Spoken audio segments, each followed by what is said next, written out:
Electric মিস্ত্রি জুলহাস মোল্লার বানানো বিমান উঠছে আকাশে। 4 বছরের চেষ্টায় বিমান বানিয়ে আকাশে উড়ালেন মানিকগঞ্জের ইলেকট্রিক মিস্ত্রি জুলহাস মোল্লা। গতকাল যমুনার চরে বিমানটি জুলহাস নিজেই চালিয়ে দেখান। এ সময় তার বিমানটি প্রায় 50 ফুট উপরে উঠতে সক্ষম হয়। আর সেই ভিডিও ফেসবুক পোস্ট করে জুলহাস, যা মুহূর্তের মধ্যেই সামাজিক যোগাযোগ মাধ্যমে ফেসবুকে ভাইরাল হয়। বিষয়টি জানার পর থেকে বিমান দেখতে ভিড় করছে হাজারো মানুষ। তরুণ এই উদ্যোক্তাকে উৎসাহ দিতে ছুটে আসেন জেলা প্রশাসকও। আমাদের একজন তরুণ উদ্ভাবক, উনি আমাদের এই বিমানটি তৈরি করেছেন। এটা দেখে আমি পরে ইউটিউব ভিডিও লিঙ্কটা দেখি কয়েকবার, দেখে আমার কাছে মনে হয়েছে যে আমার এই বিষয়টা দেখতে আসা দরকার, বিষয়টা সম্পর্কে জানা দরকার। পাশাপাশি এই বিমান তৈরি এবং এই উড্ডয়নের কিছু টেকনিক্যাল বিষয় আছে, এই বিষয়গুলো ওনার সাথে শেয়ার করা দরকার। আর ওনাকে যদি কোনো ধরনের সহযোগিতা করা যায় সরকারের পক্ষ থেকে, সেই বিষয়গুলো ওনার কাছে জানার দরকার। এই কারণে আমরা এখানে এসেছি, আপনারাও আমাদের সাথে এসেছেন, আমাদের সরকারি কর্মকর্তাগণও এসেছেন। আমরা এখন এই জুলহাস সাহেবের এই বিমানটি উড্ডয়ন দেখব, দেখে তারপরে আমরা ওনার কাছ থেকে শুনবো ওনার কি কি প্রয়োজন, সেগুলো আমরা জেনে সরকারিভাবে যতটুকু সম্ভব ততটুকু আমরা করবো ইনশাআল্লাহ। নিজের তৈরি আরশি বিমানে আকাশ উড্ডয়ন করে তাক লাগানো জুলহাসের বাড়ি মানিকগঞ্জের সাইডঘর তেওতা এলাকায়।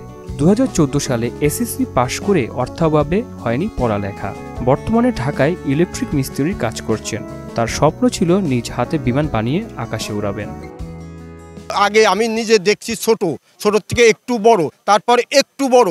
সে অনেকেই না করছে এর ভিতর যাস না, সময় নষ্ট করিস না, কিন্তু সে কোনো কিছুই মানে নাই। তার কথা হইলো আমি এর ভিতর কি আছে এই বাংলাদেশে কেউ এইটা উড়াইতে পারে নাই, তবে আমি চেষ্টা করব, আমি এই কাজটা উড়াবো। জুলহাস জানান, গত 4 বছর ধরে সে বিমান বানিয়ে উড্ডয়নের চেষ্টা করে আসছিল, কিন্তু সফল হতে পারছিল না। তবে এবার সফল হয়েছে। আমি মোহাম্মদ জুলহাস রহমান, আমার বাড়ি মানিকগঞ্জ জেলার শিবালয় উপজেলার সাইডঘর গ্রামে অবস্থিত। তো আপনারা যে বিমানটি দেখতে পাচ্ছেন, এটি আমি বানিয়েছি, আল্লাহ তৌফিক দিয়েছে এটি বানানোর। তো আজকে এটি নিয়েই এটি সম্পর্কে আর কি সবাইকে বলা হবে। তো যাদের যেটা জানার ইচ্ছা থাকে অবশ্যই আমাকে বলতে পারেন। আমার এটা শুরু হয়েছিল আজ থেকে 4 বছর আগে। তো তখন আমি শখের বসে আরসি প্লেন বানানোর কাজ শুরু করেছিলাম। তো আরসি প্লেন কয়েকটা বানানোর পর সেটা থেকে যখন আমি ভালো পারফরমেন্স পেলাম, তখন আমার মনে হলো যে আমি যদি এই লাইনে কাজ করতে পারি হয়তো ভালো কিছু হবে। তো সেজন্য আমি আরসি প্লেন নিয়ে অনেক গবেষণা শুরু করলাম। করতে প্রায় 1-1.5 উপরে আরসি প্লেন বানাইলাম এবং অনেক গবেষণা করে অনেক ভালো রেজাল্ট পেলাম। তো তারপর আমার মনে হলো যে আমি একটা আল্ট্রালাইট তৈরি করি। তো আজ থেকে 2 বছর আগে আমি আল্ট্রালাইটের সর্বপ্রথম কাজ শুরু করি। তো 1 বছরের প্রচেষ্টায় একটা আল্ট্রালাইট আমি বানিয়েছিলাম, সেটা পারফেক্টভাবে উঠতে পারিনি, যার কারণে সেটাকে আপনারা কেউ দেখতে পাননি। তো তারপর আমি হাল ছেড়ে না দিয়ে আবার চেষ্টা করার পর গত 1 বছরে আমি এটিকে তৈরি করি। বিমানের ঘটনা পরিদর্শনে গিয়ে জেলা প্রশাসক ডক্টর মনোয়ার হোসেন মোল্লা জানান, জুলহাসের গবেষণা কাজে সরকার সহযোগিতা করবে। এ সময় প্রাথমিকভাবে কিছু আর্থিক সহযোগিতাও করেন জেলা প্রশাসক। আমরা জেলা প্রশাসন থেকে তাৎক্ষণিকভাবে অল্প কিছু ওনাকে প্রণোদনামূলক সাহায্য করেছি। আমরা জেলা প্রশাসন থেকে বড় আকারে আর্থিক কোনো সাহায্য করা বা ওনার এই গবেষণা করার জন্য বড় আকারে ব্যয় করার ওই ধরনের আমাদের সুযোগ নেই।